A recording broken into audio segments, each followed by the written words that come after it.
Good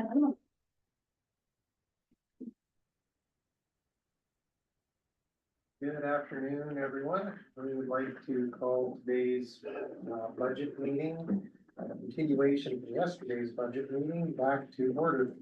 We are currently on item 3.2, 2025 capital budget. Administration, is there anything that you want to add?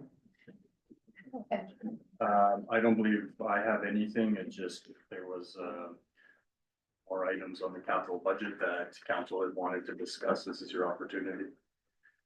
All right, ready, we'll discuss then. On the 2025 capital budget items. Any comments, questions? Okay, Councilor House. Yeah.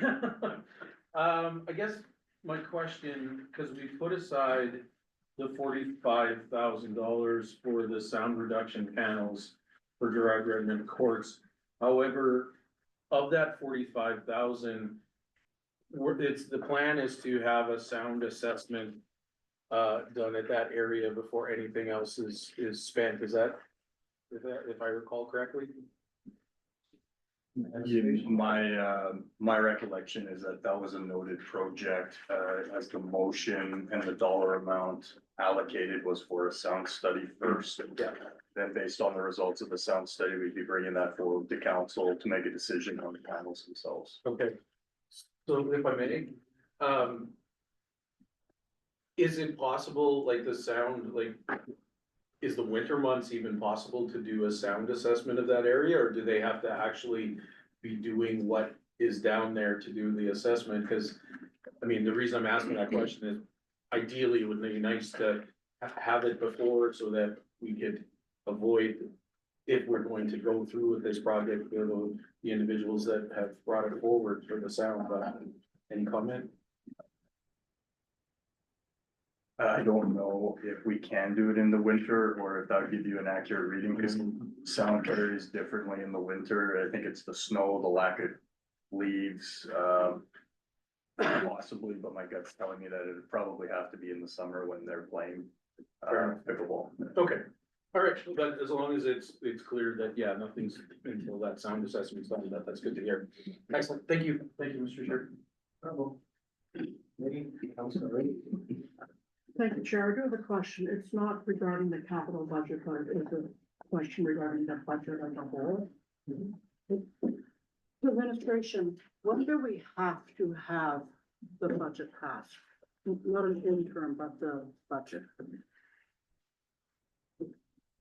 So we cannot operate without some type of a budget. So it is always administration's goal to have the budget passed by December 31st so that we can continue on operating. It makes a difference for some of the larger items. Do the operating budget that need to get ordered, they might have a delivery time, and the same with capital. The earlier you can go out to tender, you add that additional time, which Mr. McLaughlin has indicated as one of his 3 criteria for ensuring projects come in at less amounts. So the sooner that we can have the budgets passed and have them in place for January 1 when we start operating, that's always our preference. If we do an interim budget based on a carry forward of the 2024 budget, then it limits a little bit of the decision making that administration can make and how they're able to move forward with their purchasing. And sometimes, not always, but it has been my experience, it can be increased costs doing it that way as well, because you're just getting by with things. So you're maybe ordering something twice, so you're ordering a lesser amount and then a more substantial amount. May I do a follow? Does a interim budget kind of screw up capital projects that have been moved forward or that are in the 25 budget as far as getting, people to work the project? Through the committee, and I'll defer to infrastructure afterwards. In my opinion, yes, it can. I'm not saying always in every project, but it can have some negative impacts. If you'd like to add anything. Yeah, I agree. You know, if the budget isn't passed, the time sensitive projects, we would, you know, actively still pursue and bring back individual, decisions before council, to keep them moving, which is some extra work. The other projects that aren't time sensitive would probably stand still until such time that budget is passed, so it does have implications. Thank you. Thank you, sir. Councilor Costa, Councilor Taylor. Yes, thank you, Mr. Chair. The wayfinder signage pole maintenance. A lot of questions, when we had that conversation about wayfinder signs and deciding on the product that we were gonna use and things like that. One of the things that came up was the exterior of the library and the, what was existing but no longer. Is the wayfinder signage pole maintenance, is there any plans for that, the library area, or is there any plans, I guess, for that area? Through the chair, so with those log replacements, it was primarily for signs, but the library was the one facility that we wanted to tackle right away. Now, I don't know what you're talking about, because my knowledge in the past, there was a whole more intricate log structure there. Just really the three poles that are right at the entrance is what we were gonna replace. I think that's all that really was there. I think that it just, they rotted out and had to be taken down. So, Yeah, there was, across the way, yeah, there's three standing right now, but then to the side, like kind of over by the flower beds, there was a kind of a little canopy or a pergola, style log structures, though we weren't planning on replacing those were removed some time ago. Yeah. We were just planning on, replacing those three logs right at the door. okay. Yeah.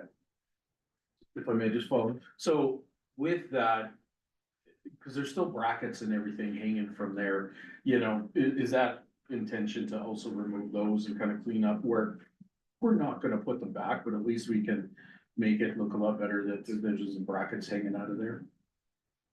Cause they kind of brackets in some of the stipple or some of the siding has started to crack away and stuff, so. Through the chair, I wasn't aware of that, but if there are still brackets hanging off of it and we don't plan on replacing it, we can put in a work order. Okay. And get it cleaned up. Okay, thank you. Councilor Ross, Councilor Taylor. I didn't quite understand the answer to Joanne's question. The only legal requirement is that we have a budget passed by, January 1st. And even if we have an interim budget passed, there's no other, legal requirement. Through the chair, we need to have a budget passed by the end of the year. And then we'll bring the budget back in around typically March. It would have to be, we would have to have the finalized operating and capital budget passed before we could pass taxation rates. And that deadline is when? We generally get our data, it has to be audited by the province by the end of February, so we generally get it mid to the end of March.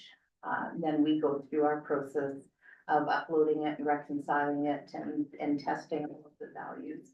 So it, you know, we can certainly try to expedite it as much as possible and say in mid to late March. But I would say realistically, early April would be a better target. Thanks. Thank you, Councilor Taylor. Mitty?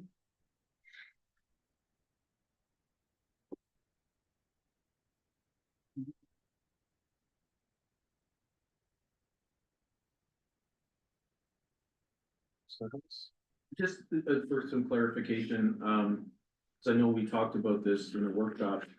And it wasn't a public, you know, to watch, but the skateboard park maintenance, I know we moved it from operating to reserves, but the timing of doing it, that's still kind of, what is the plan? I couldn't remember what the plan was we're gonna have to shut it down for a while and how long it's gonna be and stuff like that. So I don't know if you could let me know, fill me in on that part of it. Sure, thanks, Councilor Hawes. The intent there obviously is not to have all of our rec items down at the same time, so, given that the skate park is primarily through the summer months, again, we would want to get started with the RFP as soon as possible in January.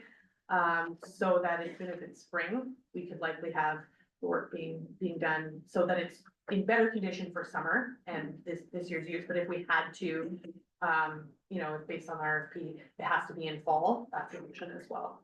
Okay. After the pool. Okay, thank you. Thank you, Councilor House. Are all of the unfinished capital projects from the year before gonna carry on and get finished? And they're still relevant?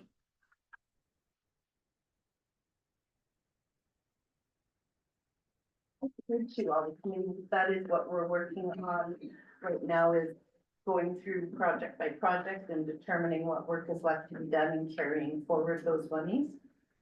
So that we're not, leaving any projects unfinished. The plan is to finish. That is correct.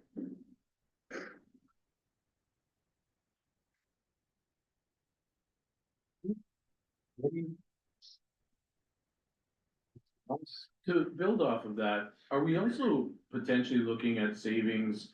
Cause I'm noticing, you know, like, I'm not sure what is done and what is not, but, you know, like we've got some water treatment things coming up, but if projects didn't get completed, we potentially could see some savings in this year's budget, potentially combining the two together.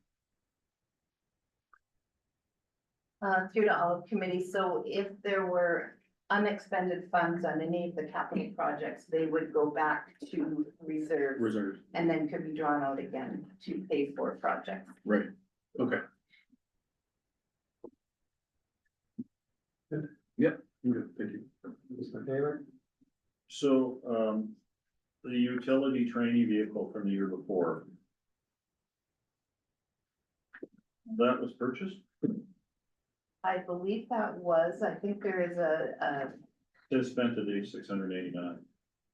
yes, and I believe that what has occurred is that asset was put into service and wasn't reflected on here, and that's one of what the accounting services manager and why she's here attending these meetings right now, is to have firsthand information on all of the projects as we're going through them. So that one, the utility services vehicle, I am almost 100% certain was purchased. I just think it's reflected incorrectly on this sheet. Okay, and it doesn't show up on that $1.7 million sheet for 2025 that you saw the other day. No, it does not. Councilor Riggs? Thank you, sir.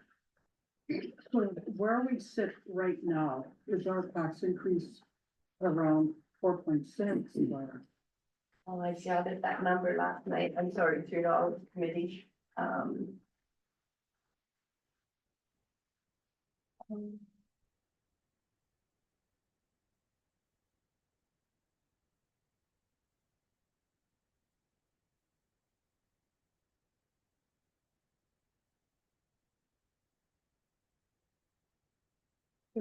Sorry, 4.32.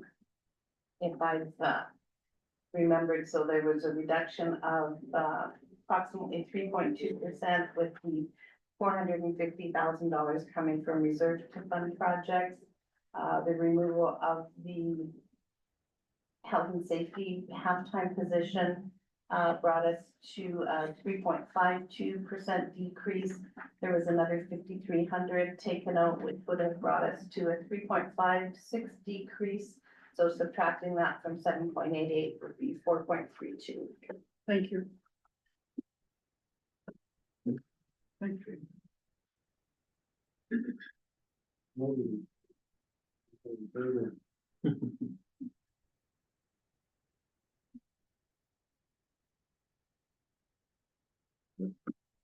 I just have a question about, I was trying to look it up in minutes from our workshop, I couldn't find it. The golf clubhouse HVAC replacement, that was put down as a noted project, correct? Due to all of committee, I'm certain it was, but I'm just going to pull up the minutes from that we have. Go ahead, Mr. McLaughlin, if you. Yeah, through all council, yes, I believe the direction on that was that it doesn't move ahead until you brought a full building assessment. Because you were concerned about the plumbing and other things that may be wrong with the building. Excellent, as long as that's captured by administration, thank you.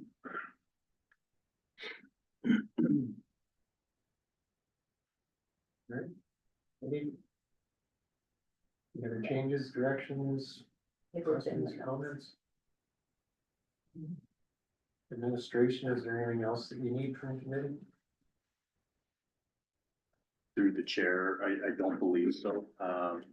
While we have, if once council is, or committee members are done, having discussion with the budget, we could talk about possibly the next steps. So we do have a recommendation for, I believe that date was, December 11th. December 11th, to call a special council meeting for the purposes of passing the 25 operating and capital budgets. And that'll just give us a week to incorporate all of the changes that we've made today, make sure everything's cleaned up in the proper format with the required 3 and 5 year outlooks, prior to bringing it forward. For that, committee, are there any comments or questions regarding the proposed special meeting? You said December 11th, so that's a Wednesday, correct? Yeah, that's correct.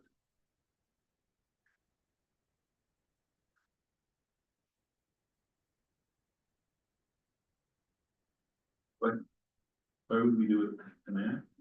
Mhm. Why wouldn't we just do it at a regular council meeting? Just in case there's something extra to talk about. Well, the special meeting will be only for the sole purpose of passing the budget. If we're comfortable and we think that we could do it in a relatively short amount of time, based on all of our conversations here, and council's comfortable with the budgets, we could probably fit it into a regular council meeting. We recommended a special just in case there was other conversations that might take place, but No, I think that's wise, because we, now that we know where things stand a little better, we might go out and talk to people and see what they say. So that's probably prudent.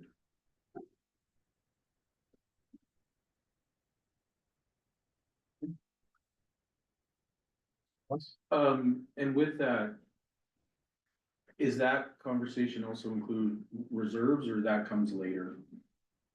Like where things go and stuff like that, or, I mean, I see the plan here, but is there a deciding factor on that? through the chair to members of the committee, no, the reserves projection will be included in that as well. Okay, perfect. Thank you.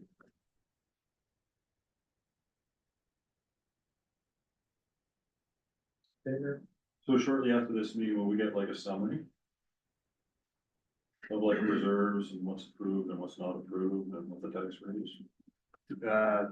Yeah, through the chair to members of the council, shortly, hopefully by next week, yes. Okay. We hope to get a package out for, I believe, Friday, for the Wednesday meeting. Could I ask for clarification on summary versus the full package, or, because I'm not certain what you mean by a summary?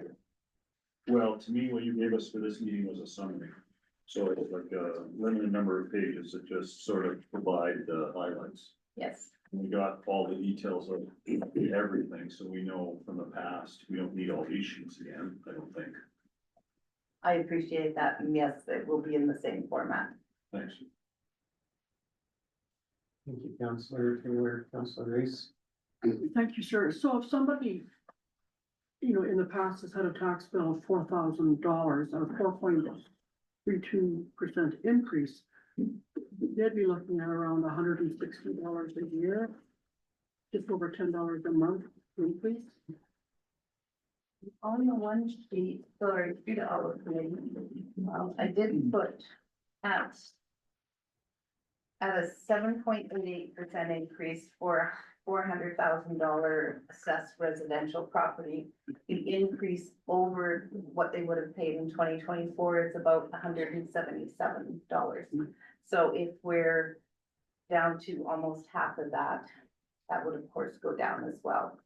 The non-residential at a 7.88% increase for a $750,000 assessment would be like $564 a year. Thank you. Councillor Ross? That December 11th meeting, is it also, slated to do the utilities bylaw as well? To do that all together, or does that come later? Through the chair, I don't believe we had initially planned to include the utility bylaws on the December 11th meeting. Okay. December 3rd, yeah, so December 3rd, the upcoming council meeting is where we have the utility bylaws, but bylaws, they take 3 readings, so we'll probably need to bring it back again at least one more time this year, so. Okay. If we need to call a special for those purposes, we can, but I think we had it scheduled and planned without a special meeting. Fair enough. Okay, thank you. I have a question regarding the package that's gonna come out before the December 11th meeting. Councillor Taylor indicated a summary. Is there going to be a draft budget bill that's presented that the public can see so that they can provide feedback to council before it goes for decision? Yeah, the budget that council will get on the Friday, that'll be in the proper format with the 3 and 5 years for council to pass, and that'll be public on the Friday as well. When council gets it, it'll also be out to the public. I don't know what that date is, the 7th or so? I believe so, yeah. Councillor Taylor? Does that mean publicly accessible? Through the chair, that'll go out in the same manner that all of our other council meeting Okay, so the agendas public will will. have access to it. Okay. And sorry, that was the 6th. On the 6th, Friday the 6th. Okay, thank you. Councillor Race? Are we still in line to get the report from the Hinton Healthcare Foundation by the end of December? Through the chair, yes, my understanding is they're putting it together, they're close, and I believe we're going to get a presentation sometime in December. I don't know exactly when, but. Good. Thank you. All right. Anything else that we wanna cover? Councillor Taylor? We were gonna get a clarification on the reserve for the library, wouldn't we? When would that come? Through to Olive Committee, I did meet with the library. Because I remember that, I don't have the details, but I remember there was a bit of a confusion. There was, and my apologies for that. Hopefully I have it in my list of papers here. There was some municipal funding provided to the library last year, and I'm rounding and going by numbers, but essentially, I believe it was, I have to dig through emails, but I believe it was 270,000 that came from their reserves to fund their operations. They took the additional 100,000 for the special project that they decided to do. And that left approximately 278,000 that was funded from municipal taxation dollars. So the confusion in that is that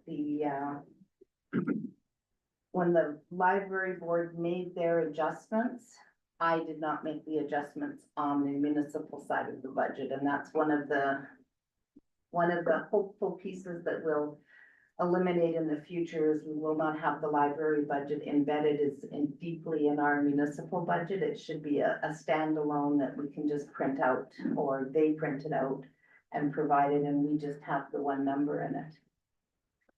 So there right now is there a little bit of embedded within ours, and we just pulled the amounts out differently. We both the library and myself did the same work, we just did it in a different fashion. And follow up. Can you confirm 2 things?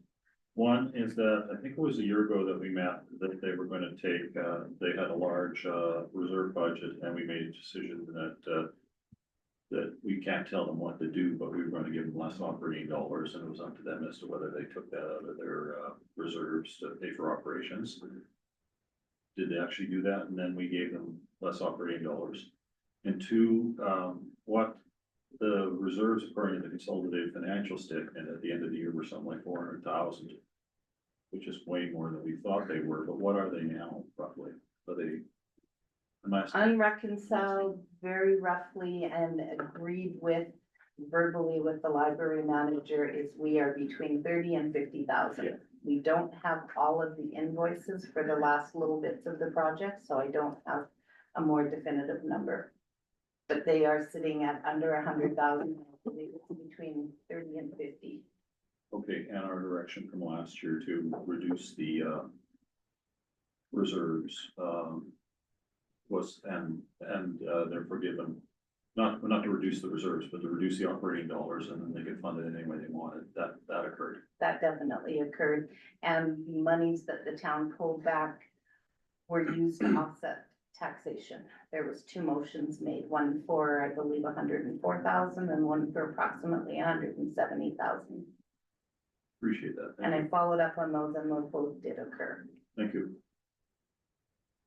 Councillor Taylor, Councillor Ross. Yeah, and to confirm, the board will review those, the financials, and yeah, that's correct, it's between 30 and 50.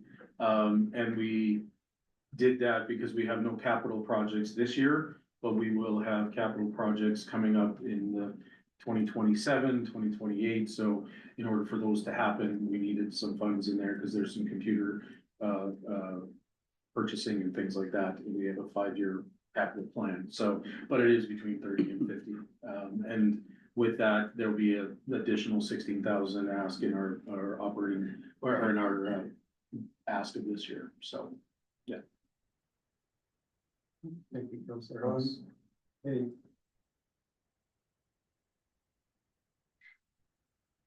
I don't want to rush anybody, but No, lots of opportunities, so. But if there isn't anything further, Madison? I would be willing to put forth the motion to adjourn, not debatable, so unless anybody shakes their head, I'll put forward a motion to move to adjourn the meeting. Okay, as long as there's nothing further that administration needs or wants to get across the council, okay? Okay, there's a motion to adjourn on the table, then. We will call the question. The committee adjourned the meeting at 4:28 PM. Please vote now. Good. Councilor Taylor and Mayor Nissen indicating that they're in favor. I believe that is unanimous. All right, we are adjourned. Thanks, everyone. That's